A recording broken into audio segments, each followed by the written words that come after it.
cho là bà ở bố bà dùng để xin đi mua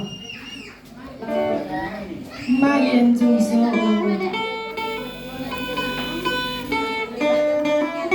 với yên mai tăng bảo tăng bận đứt nhỉ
Lenzi di nu pun buat tu buang toi hasil lenzi hati nu anak sebuang kau jengso